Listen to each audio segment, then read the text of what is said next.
বলেছিলাম না যে কাকিমা আমি সত্যি ভালো ছেলে, যাকে জন্য লেগেছিলাম সে কিন্তু আর নেই।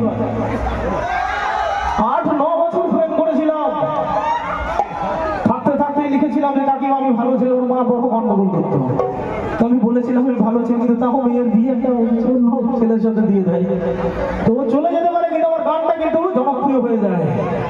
আর সত্যি দেখতে ভালো ছিল, পাড়ার লোকগুলো না বন্ধু একখানাই গ্রামে আছে। তোমার ভালো সবাই বলে আমরা কি ভালো ছেলে, তোমার তোমার মেয়ে কত ভালোবাসে, তোমার মেয়ের হাতটা পেলে যাবো সত্যি ভালো ছেলে, তোমার মেয়ের হাতটা পেলে যাবো দূরে। আমি সত্যি ভালো ছেলে, তোমার মেয়ের হাতটা পেলে যাবো দূরে। আমার কাঁধে গিটার ধরে